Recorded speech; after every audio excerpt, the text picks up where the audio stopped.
We have a citizen comment, we have Ms. Kim Clark.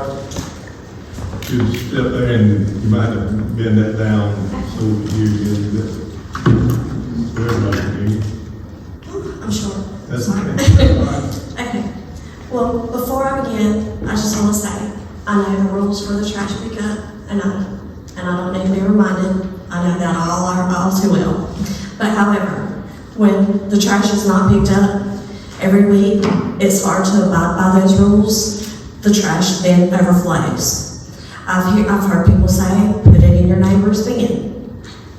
Why should I have to put it in my neighbor's bin if my trash is being picked up every week? I've heard stand outside and wait on it. I did that last week. I have it recorded. They drove right past me. Yeah, my trash was overflowing. That's why I was standing out there. I've heard, to purchase another bin. If my trash was picked up regularly, I wouldn't have to purchase another bin. And why would I spend $75 on a bin that I do not own? I was told to check it each week after they pick it up. Again, why should I go behind them to see if they're doing their job? When we're at work, nobody comes behind us to check to see if we're doing our job. It should be your job, do your job.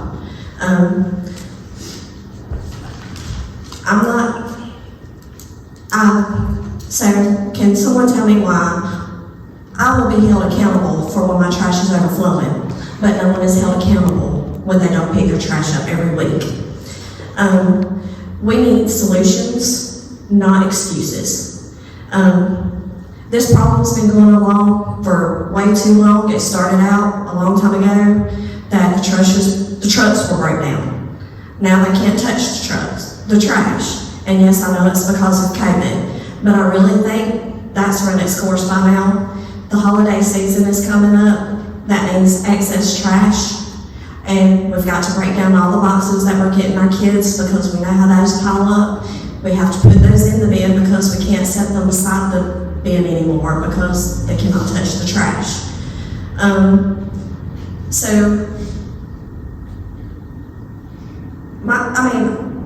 If you're gonna run late on your trash, I have a solution for that. You can post it on Facebook. We're running a day late, there was a holiday. Let people know. We don't know when they're coming to pick the trash up. We need, we need solutions, and we need to figure out this whole trash pickup, because not being able to touch boxes if they're broke down beside your bin to throw in the trash, and they should have a route. I don't know if they have a planned route. There's apps that can help them with that. That's another solution that y'all may want to look into, so that they hit every house, because they come down my house, they don't even come sometimes. There's other people that have the same problem. They do not pick up the trash. It's not just me or anyone else. I've left my bin where they put it because I've had this problem before in the past, and they said that it wasn't in the appropriate place. So I know we're not supposed to leave it there, but I live on a back road. Nobody comes down but the people that live there because it's a cul-de-sac. I know that's not an excuse, but it's the only solution I can come up with that says, that my trash will be where they want my trash to be for them to pick it up. I just think that it's gotten way out of control, and we're getting fussed at for not having, because our trash is overflowing. But there's been no solutions to solving it when they're not picking the trash up at a regularly every week. And I know y'all hear this a lot, but it's becoming more and more of a problem when you go 2 to 3 weeks without your trash being picked up, and you've tried everything you can, like standing out there, and they just go on past you. Well, thank you, Kim. We'll look into it and we'll get back with you on that. Okay, thank you. Thank you.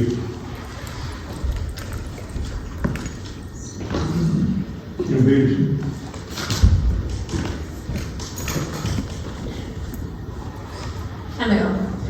few things. I don't know where to start, and it may not even be your problem. First of all, I just want to know how we can, as a community, educate our people about hurting other people's businesses, hurting people, trashing. How many people have, we're a small community, and Pacolet has, 30 websites that say, I hate Pacolet, and that's not right. We should be educating our people to help us grow. Pacolet's a beautiful town, but the few ugly people are hurting it, and we need to be proud of our town. It's embarrassing to be proud of your town when you have people bashing it. We shouldn't be bashing our town, we should be helping it grow. So how can we educate our people to stop it? We need to start loving our town and loving our people in our town. And we need it to grow. It's not, everybody's hating each other, it's sad. It's sad to be part of it. So how can we as a community, and how can we educate our people to start learning? Because people hear this and, oh, our parade is bad, oh, this. Well, it takes us, the town, to make it better. So when people hear, oh, Pacolet this, Pacolet that, you shouldn't live in Pacolet. What is that telling people that want to build their business here? I have a business here, and I'll tell you, there's some people here in Pacolet that have not even come into it. We should be very sad about that, because people drive 100 miles to get their food. And here in Pacolet, we have 2 places to get our food, and we're not even appreciating it. Do you know how many people own, independent? Maybe we should learn about what independent businesses are instead of corporate. We rely on everybody that comes in that door. And we help the community. That's why we're here, is to help our community grow. So how do we educate our people instead of being, I don't want to say the word ignorant, uneducated, that it needs to be. We need to come together as one. Our churches need to come together as one. Just because a Methodist and a Baptist come together doesn't mean you have to change religions. But let's go every 6 months having a picnic and get together. Then maybe that picnic can turn about, hey, let's go clean our community. Let's go do our streets. Let's go help the homeless. Do you know how many homeless we have in Pacolet? A lot. We have a lot of homeless. Go to the amphitheater and right above it, there's homeless there. Oh, yeah. So that's the stuff that we should be starting to look at. And then I have another question, and I don't know what started this, who started it, but why are we funding a class reunion? A what? A class reunion. Why is the town giving money for class reunion? Nobody other's town does. That money can be used to maybe feed the homeless. Kids need school bags. Class reunions, you buy your own food. You do your fundraisers. You don't use the town's money for a class reunion. So I'd like to have that checked and re-voted on that, because I don't think that our town should be paying for a class reunion. Otherwise, you're going to should pay for everybody's class reunion. So we'd like to have that checked and re-voted. We check in all that, and we have a community church coming up. All the churches is invited to do a Thanksgiving thing. So they are churches getting together, as one. They're having one. So only one church, or you're having all the churches are coming? Are coming together as one and having a Thanksgiving. They do that. They haven't had it in the last couple of years, but they do now. So that'd be one thing, but we can look into the rest, that's not it, we'll get back with you on it. And then I have another question. On the,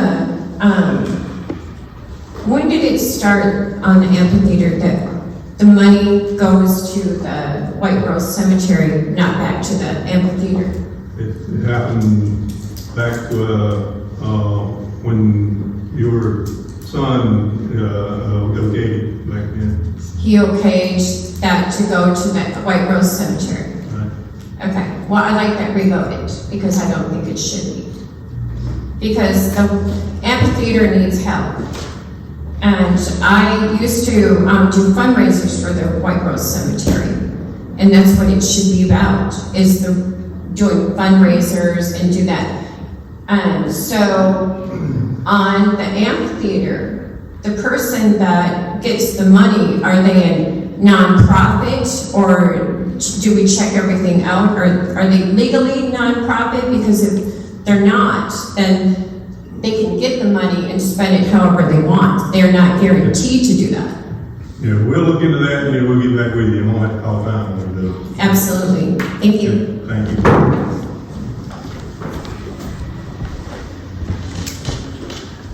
Okay, we need a motion to go into executive session.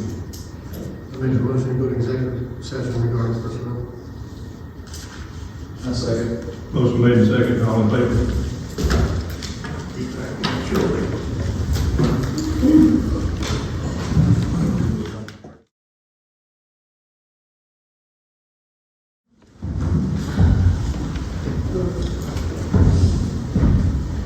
Go ahead and call meeting back to order.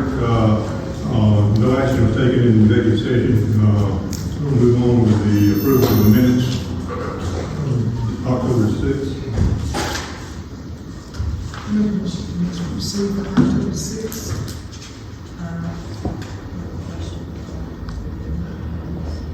Okay.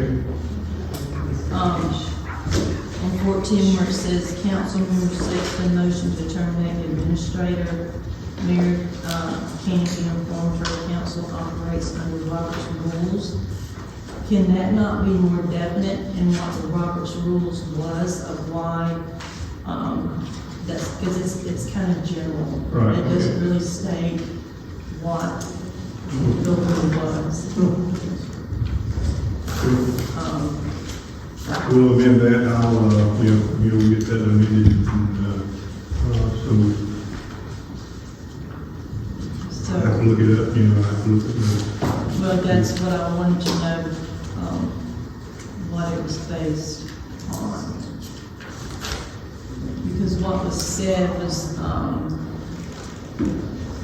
I don't have it word for word, but in watching the video, it said you responded that the motion failed and said that Robert's rule would not allow me to bring up again that the opposing person could be the only one to bring it up again, and that if I voted for it, it had to be someone who voted against it to bring it up, and then you just said Robert's rules. That's what was said, so I just want. That is the Robert rules that I was referring to, was the one you described, right? That doesn't really say the rule. She wants it stated in the minutes that way. Right. Okay, you, I just think it was kind of general. I think it should Okay. have stated what the rule was. What the rule pertains to, is what she's asking. She's What the asking rule what the rule was of pertains to. why. I think that's what it needs to state. okay. We'll have to look at it and let me look at that. You want it amended tonight, or do you want it just amended and stated in there? I can read something if this works, and if y'all like it, we can add it. Otherwise, we'll table it for next time. The motion to reconsider is subject to some unique limitations. It must be made on the same day as the meeting in which the motion to be reconsidered was decided, or the next day. The next day business is conducted if the session is more than one day. It must be made by a person who voted on the prevailing side of the motion to be reconsidered.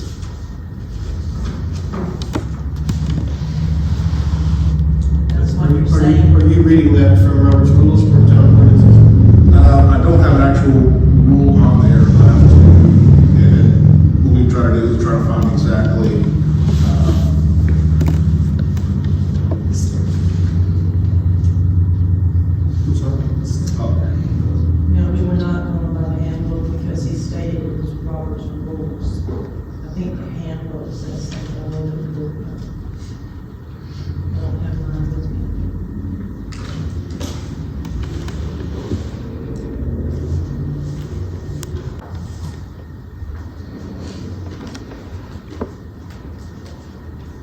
Can it not be addressed at a later date?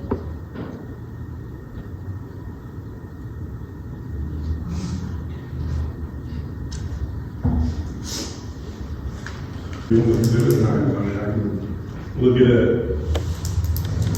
I just wanted to amend it to, Okay.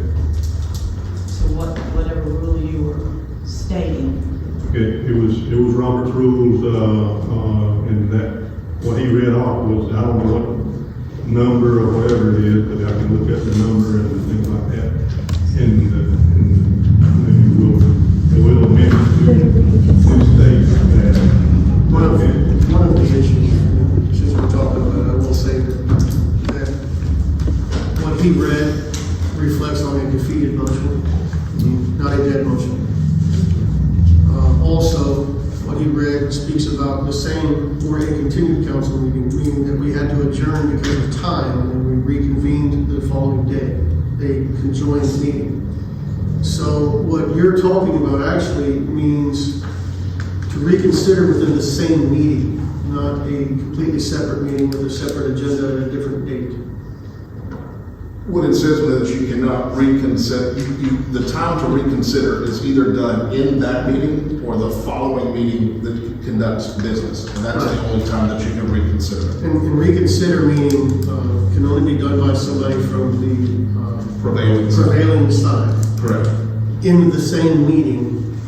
In the same meeting, or in some cases, the following meeting.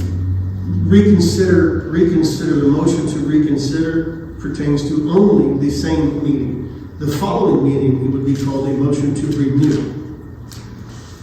Totally different. What was that again?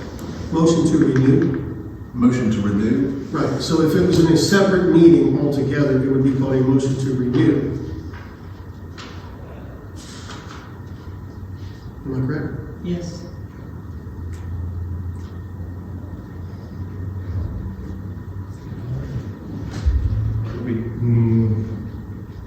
My interpretation was different, but, you know, I can look at that and we'll get it straight, and, my interpretation was different from that, and that's what I ruled on.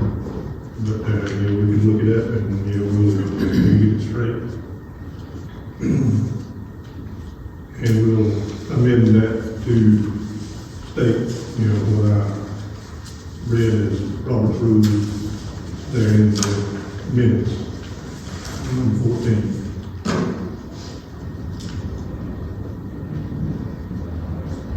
I'd also like to amend the minutes from last meeting as well. Okay. We all consider having the attorney Yes. work on the issues we dealt with the judge concerned. And that's not listed in the number 14.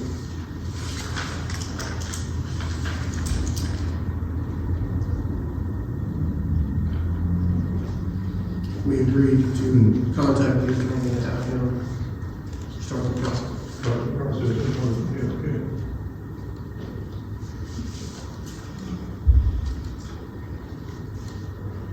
Okay, and I have talked to him, but, you know, I'll, you know, we'll amend that to, you know, say that it is in the minutes. I had talked to, Mr. Frost about that, and he is contacting the auditors for that. We'll have that in the minutes. Anything else? Okay, we'll have to wait till, we have those amendments put in, and then we'll go from there. Okay. Whole business.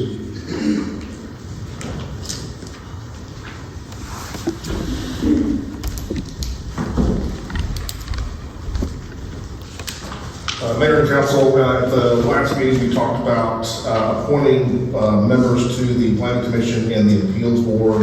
And just so that we are on record with those members, all of y'all have sent me your appointments for this, and I do have those, and you've got those in your packet there. I just need an official verbiage to put into the minutes, and so I have an example. Official appointments require public nomination. So say for instance, for District 1, I appoint, and then your person to the Planning Commission, so that we can just have that on record.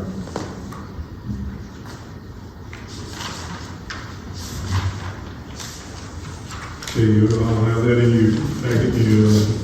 I just need for each one of y'all to say, for each one of your districts, which person that you appoint for the Planning Commission, just so that we have it on record. Do you want to do it? Yeah, if you want to start with Council District 1, just make it easy. Council District 1, appointed Brett Frady to the Planning Commission. For Council District 2, do you have anyone yet? I have had no luck. Okay, Council District 3, you got Kim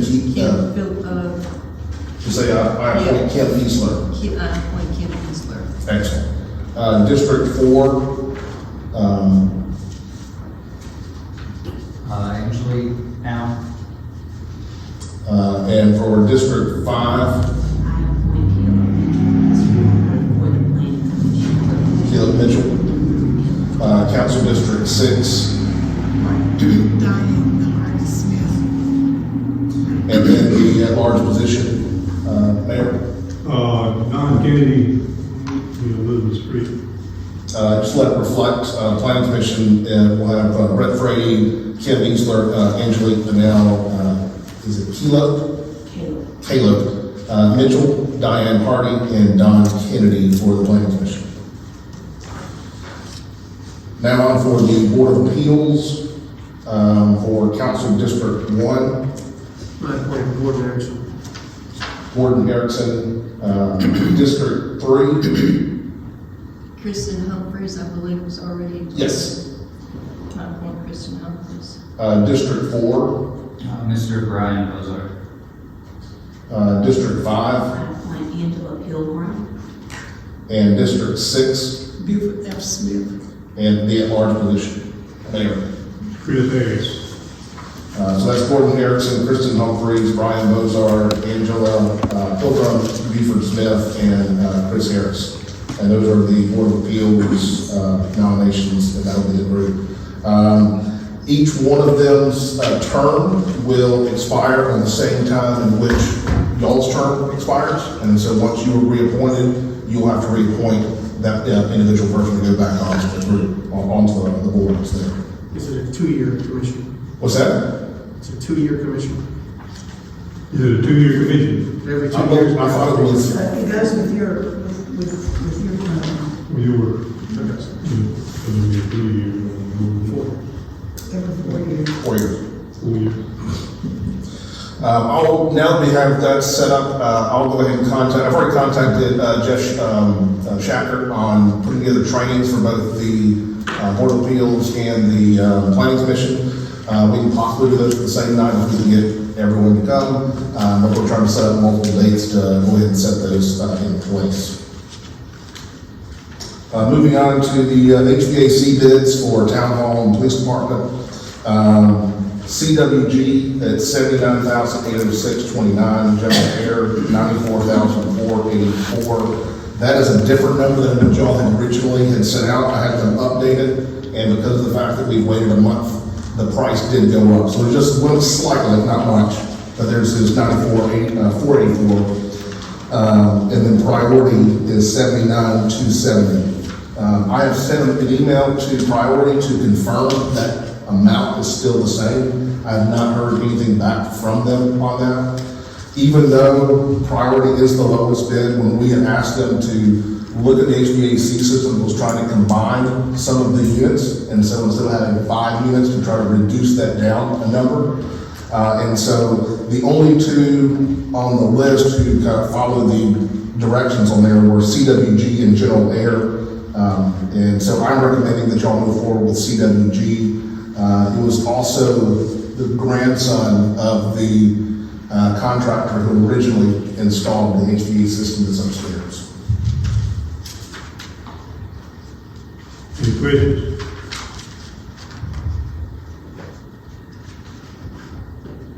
What is the total cost? Total cost for CWG is $79,806.29. So let me make And sure. we'll be paying for that out of ARPA funds. You said Priority didn't follow your direction. That's correct. They are still, they're replacing all 5 units with 5 units. Was that maybe just their thought of what it should be, or? I sent an email about that, and they said that that's the only way they were able to make it work out, was just to keep it at 5. But the other two, They are the lowest bid that's on there, and that's up to y'all if you want to move forward with them.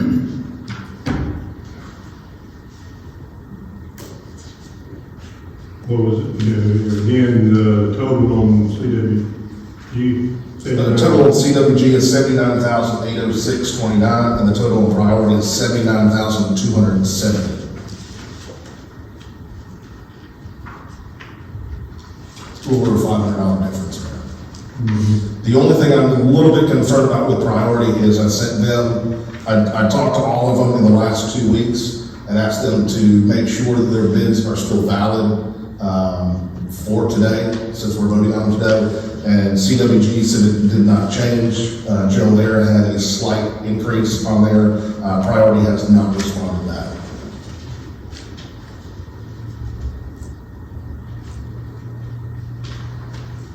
Any other questions?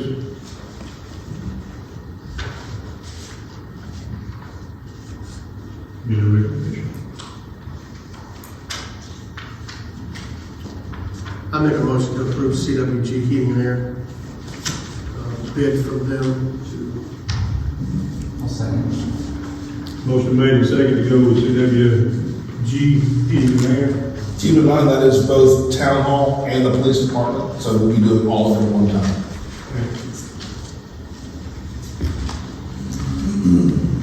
All in favor? All opposed? Okay.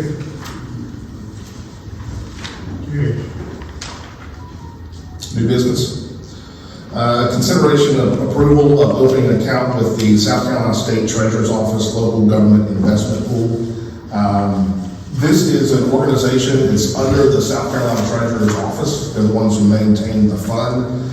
It's specifically designed for municipalities, counties, and school districts who have surplus funds. And I say surplus, every organization has rainy day funds just in case. And there's also times where tax money comes in at one point in the year, 8%. The only thing is that it ties up our money, ties up the town's money for 2, 3 to 5 years. With this particular fund that's done through the state, it is 24 hours for us to take our money back out. So we can leave it in there, and something bad happens, the town really needs to get that money within 24 hours. Tony or myself can make that request, and that transfers directly back into our account within 24 hours. We have to let them know by 4 o'clock each day, and the following day it's transferred back into our account. So it's extremely liquid. I think you get the best of both worlds in terms of a CD. You get the great interest rates, but you also get the liquidity that you don't normally get off of a CD. So this is, for us to be able to move forward with this, I have to have a motion from council to set this account. Do you have an idea or a percentage of how much investment you How much money I plan to put in there? At first, I want to put in Percentage, or, you know, something of that sort? how much money. Right. We have to have a minimum investment of $1,000 there to keep the account. At first, I'd like to go ahead and put up $250,000 into that account. And as we kind of evaluate it, increase it, we currently have approximately $500,000, a little bit more in ARPA funds. What I plan on doing is setting up multiple accounts with them so we can segregate these between general fund, ARPA funds. We can also put our hospitality tax money in there before we end up spending it. So before we end up finding a project for either one of these projects, the town is making some interest on all these monies that are out there in separate accounts. But it keeps it segregated, everything's still reported back, everything's still safe. I did ask him about guarantee of money on there. The principal is secure as long as the federal government doesn't have an Armageddon and we all, because all of this money is put into a lot of treasury accounts and to CDs. I did look into it. The organization was created in 1978. I was curious to see what other communities in Spartanburg County currently use this. I was at a meeting last night with all the municipalities in the county. Woodruff, Reedville, and Lyman are currently using the local government investment pool.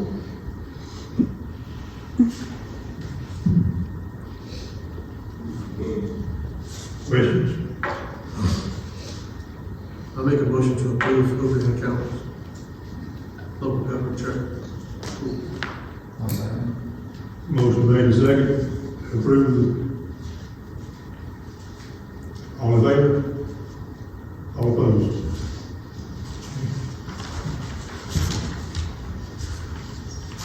I'll go into the comment section for the town administrator. I'll just read through all this. I've got a couple of notes I'm going to add on here. The Pacolet River Fest was a moderate success this year. There were less people that attended last year. However, the event was competing with several other events in Spartanburg and Greenville. Due to lower sales of drinks, t-shirts, and less sponsorship, the event did not break even. It could have used a lot more volunteers, police, deputy presence. However, we do want to thank the police deputies, the police and the deputies that we did have. The Beta Club was a big help. A lot of volunteers came from the Beta Club to the festival this year for volunteer needs. 6 and 7 council members were in attendance. One council person had previously stayed an event and could not be there. Big thanks, especially to Jason Wright, Mayor Camby, and Josephine Beth for volunteering most of the day. I know all of y'all were there. I didn't necessarily see work. I didn't necessarily see other volunteering going on. If y'all did, I apologize for not putting you on here. But I know I did see 6 of y'all at the event. And if that's incorrect, please let me know and I will update this. You know, like to thank the fire department too, they're helping out. Absolutely. I'll add that. There's the fire department.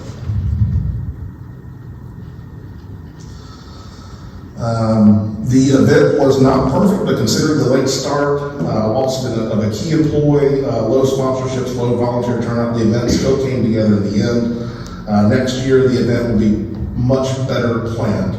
And then we've also, we received a $3,000 grant from the Chapman Cultural Center. And we had 50% that was given up front. We've submitted all the documentation to get the other 50%, so we're waiting for that check. We're still having a couple bills that we're paying on this, and we're still waiting a couple sponsorships that were late coming in. Once I have all that, I'll send y'all out a final financial total on the event.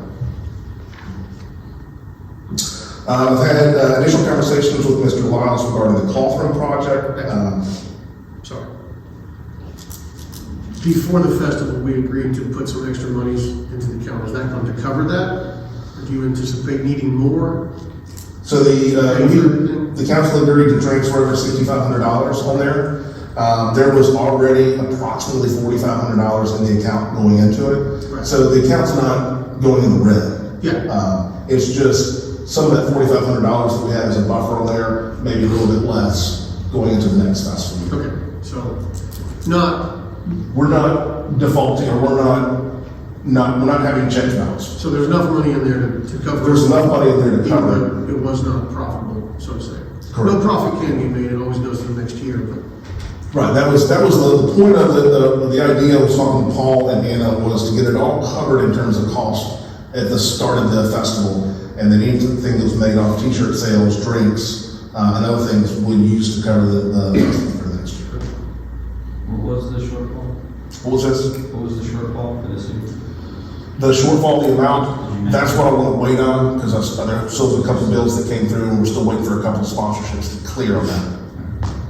And I don't want to give y'all a report until it's 100% final on that. Initial conversations with Mr. Lyles regarding the cloth frame project. I believe that we have a draft MOU that could work to see this project move forward. I still need to speak with South Carolina Council on Aging, and I will schedule an executive session soon for y'all to discuss.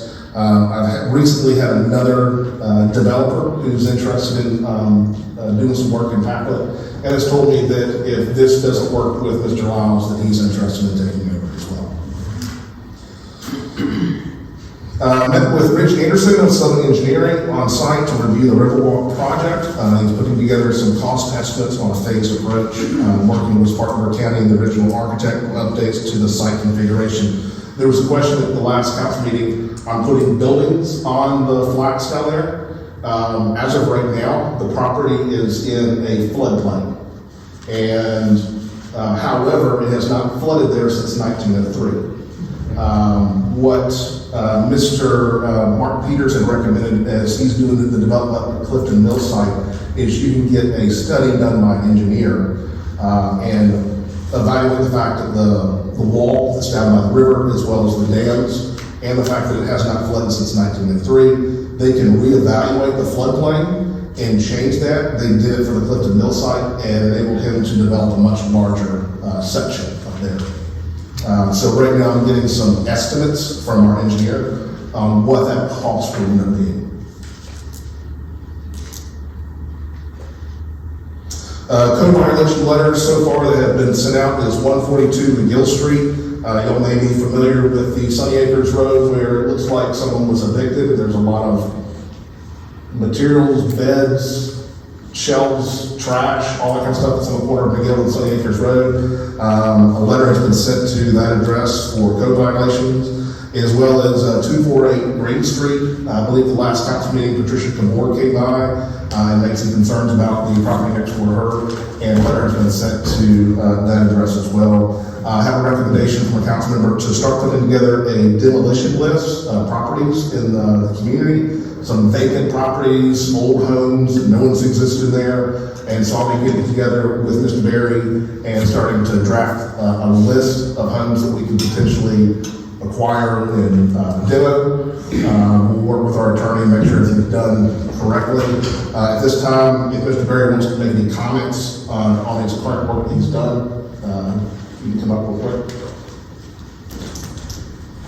Thank you, Mr. Administrator. Good evening, Council. One comment in regards to McGill. McGill has been mitigated and has been cleaned across, so that debris has been removed. So apparently the letter did not fall on deaf ears, so that has been cleaned. Green Street still work in progress, but upon reviewing the ordinance, it appears the current ordinances do have a decent amount of teeth in it, and there's some notice in regards to cost of removal, section 1421, and I'll read it briefly.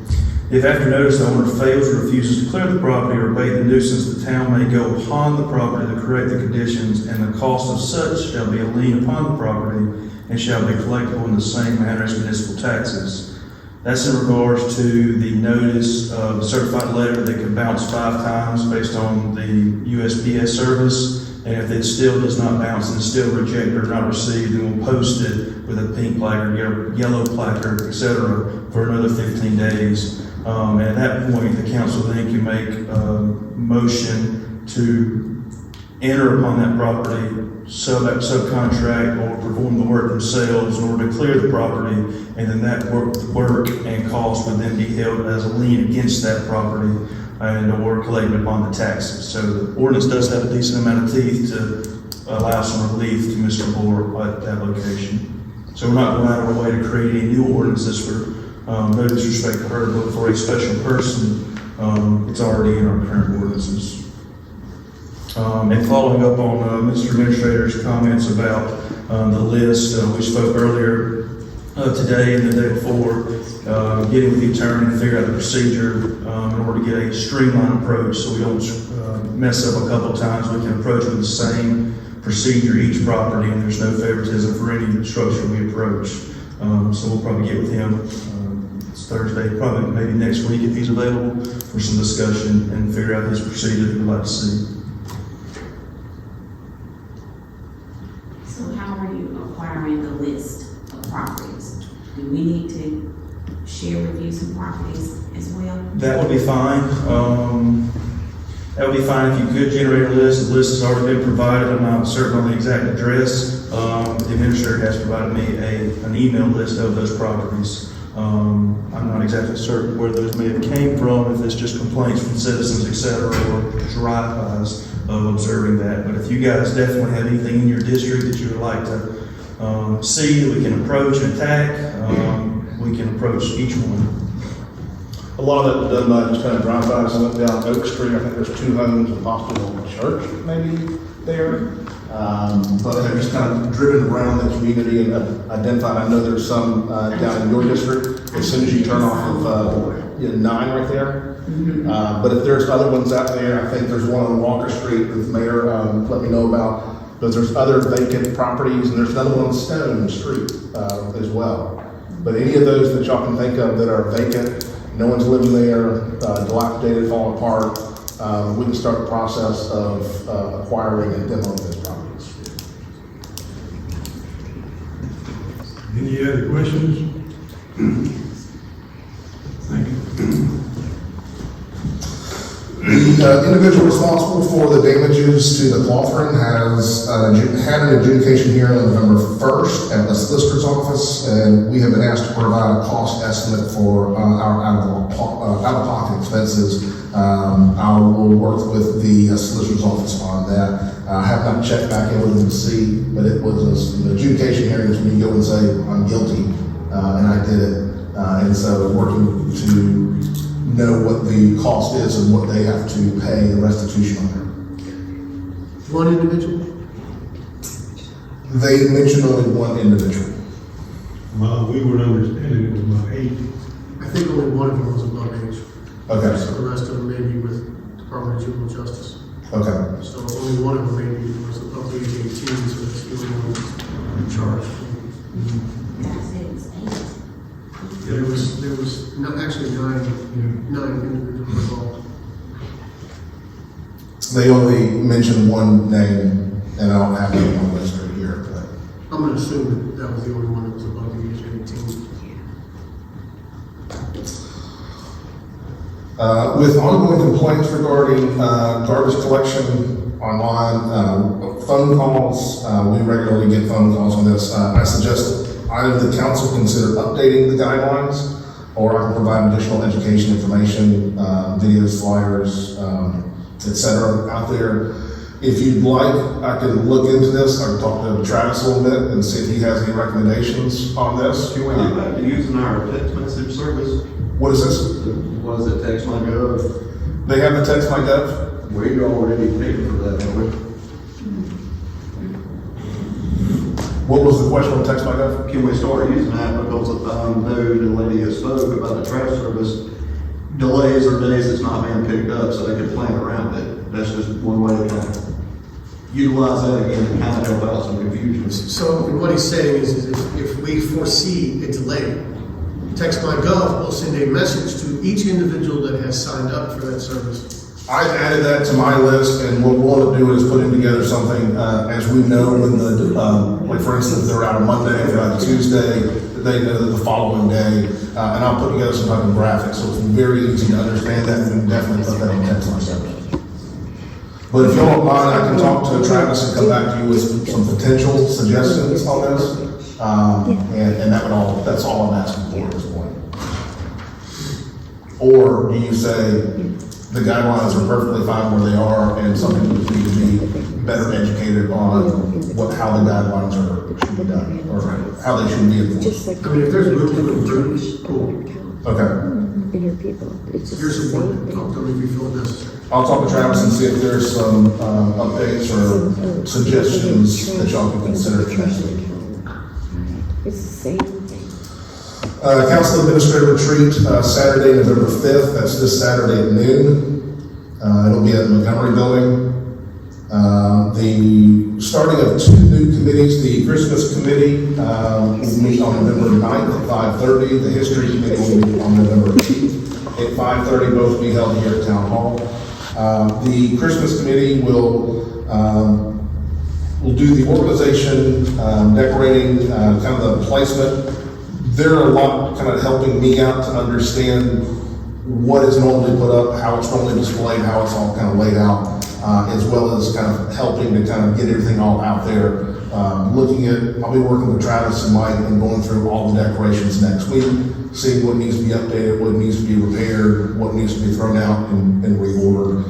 We'll be going through all of that as well. Anybody who's interested in helping out in that committee, please come to the Christmas Committee, which is November 9th at 5:30.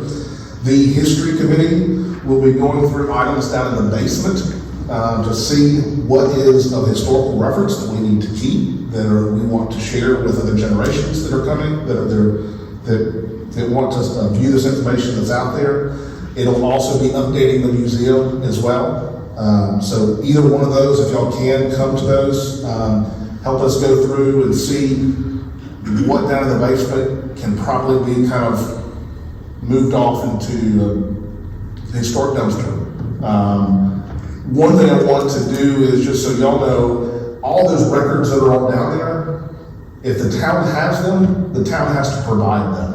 So if someone ever asks an open records request for a document and it's down in the basement, and we say, sorry, we don't have it, and then find out later on if we do, the town gets in trouble for that. So we're going to go through all of that and see what we need to keep, what needs to be on display, what needs to be filed away, but main thing is we have a list of what we have and what we don't.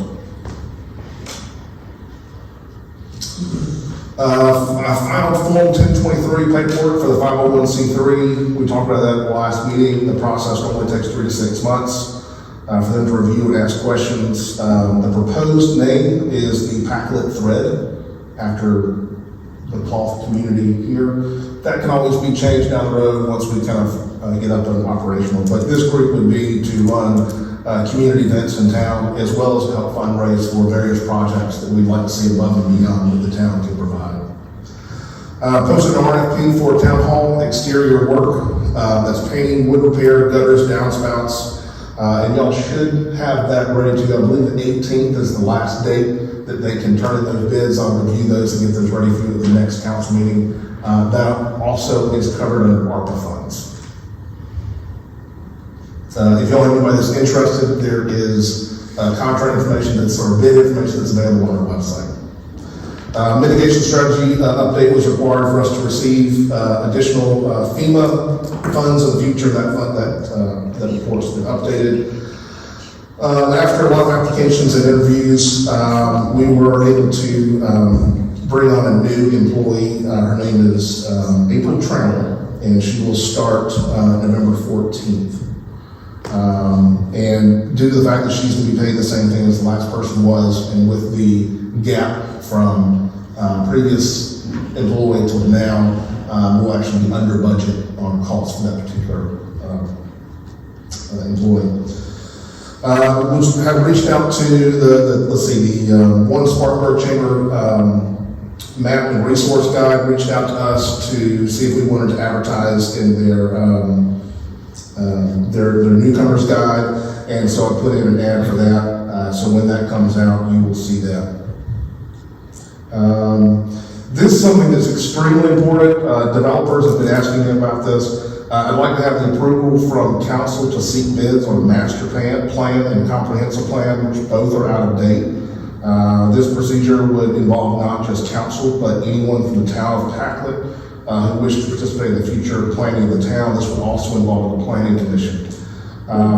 We could probably get the comprehensive plan done relatively inexpensive to the Appalachian Council of Governments. I'd like to put them at the same time and do them in conjunction, parallel to each other. I hate to try to bring people out from the community for one thing and then have them bring it out for another and not really understand why they're coming to both. The master plan is something developers are looking for. I've got several right now who are interested in coming and investing and doing mixed-use developments here in our community, but they need to know what the town wants, what y'all have approved. And so I'd like for y'all to give me the go-ahead to seek bids on master plan and comprehensive plan. Any questions on that? Plus, those are out of date. I think in terms of our comp plan, we are the oldest comp plan in the county of Spartanburg right now. Do you have to get an exact cost on that before you take action? I'll get cost estimates, but what I'm asking from you guys is if y'all don't mind if I go out and I get cost estimates and say the next meeting, y'all have comp plan bids and y'all have got master plan bids for y'all to look at.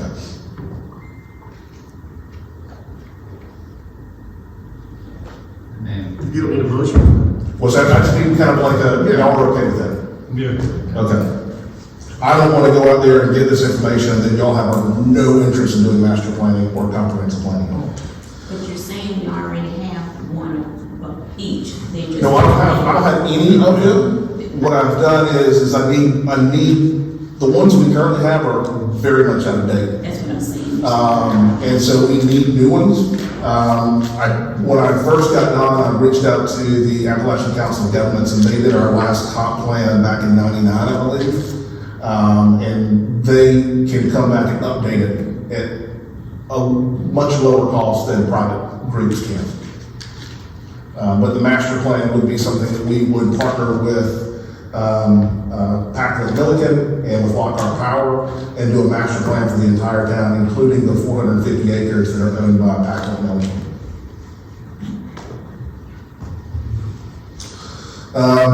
Meetings that I attended last week, and I went to Rotary Club this past week and had the opportunity to hear a presentation from Halsey Cook, who was the CEO and president of Milliken and Company, and got a chance to talk with him afterwards about Pacolet and positive things that are going on. So it was nice to be able to meet with him.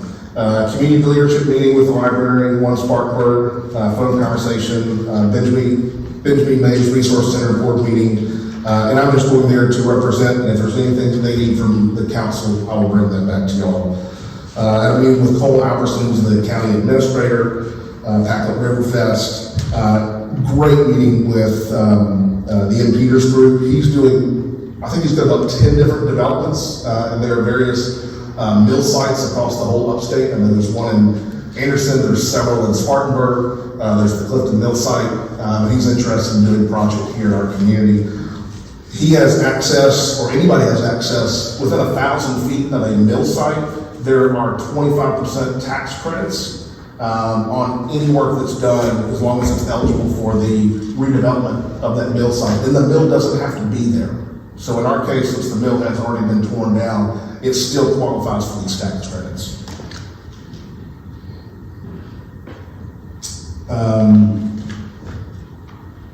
I had a good meeting with Andrea Powell from Lockhart Power, and so I'm going to be trying to bring her in on that master planning. Halloween event, T.W. Edwards. I didn't dress up as well as some people did from IGA, but it was a fantastic event for the community. I had a meeting with the municipal meeting with the municipalities in Spartanburg County last night in one Spartanburg, and that's all I have. Thank you, Patrick.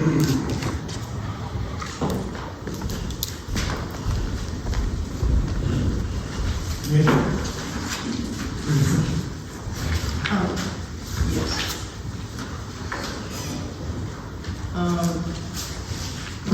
The reason why I asked for clarification on the minutes of the meetings is to understand exactly what rule you were referring to.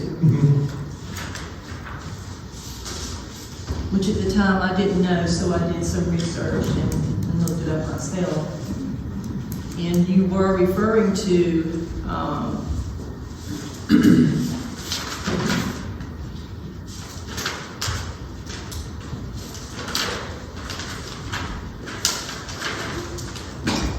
under Article 6, Robert's Rules, number 36, reconsider, which is a motion to reconsider can only be made by a member who voted on the prevailing side on the original vote, such as someone who voted yes if the motion had passed, or someone who voted no if the motion was defeated.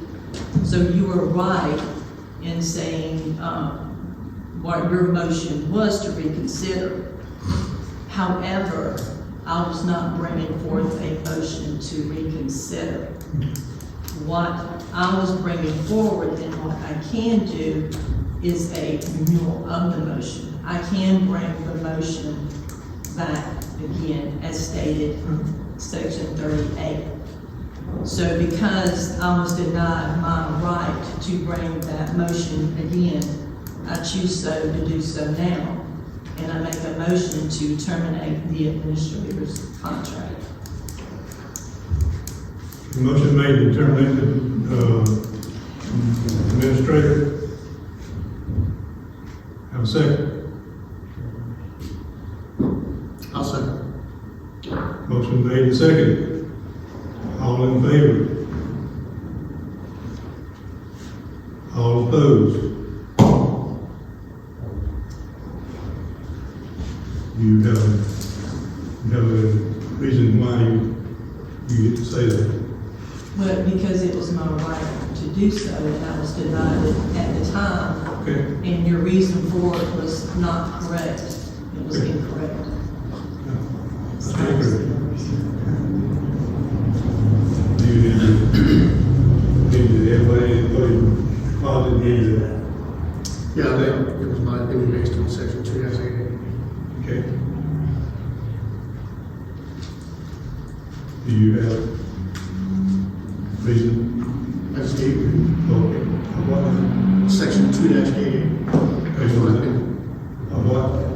That was what my opinion was based on. Want me to read it out to you? Yes. Okay. 2-88 is communication between administrator and the council. Administrator shall relate and communicate with the council on all and any problem, situation, conditions which shall arise concerning department of activity, town, which in the opinion of the administrator is of significance. Except for the purpose of inquiry, the council should communicate directly with the administrator on all matters concerning any department and activity of the town. No member of the council shall give orders or any subordinate of the administrator except in the case of emergency. Second 2-88. Okay. All right. Well, the motion did not pass. So that's it. Yeah. Appreciate you correcting me. Okay. You have anything else? I would like to thank everybody that helped with the festival as well. Yeah. Fire department, police department. There was some officers that I wasn't familiar with, which really did help a lot. I'd like to say thank you to them too. The Beta Club really did a good job. The young people that handled the car show, that took a lot of pressure off of me. That's me too. I certainly appreciate everybody that did help. I still think it turned out nice, and regardless of the financials, I think it was still a good event for the time. I You have anything else? I would just like to acknowledge Tony's festival on the past weekend. Just coming by, I think he had a great turnout. I was impressed. We had a lot of people, the decorations were nice. So I just wanted to acknowledge you. Okay, I'd like to thank everybody for their work, especially the festival. I mean, it was a lot of work. We were late getting started on it. Like Patrick said, and Jason said, there were a lot of people who had volunteers. I think planning it next year we'll have a lot larger turnout and a lot larger volume of volunteers. And I encourage everyone that if you would like to volunteer for anything here at Pacolet, We have opportunities, we have the Christmas committee, we have the historic committee, and I'm sure we'll have a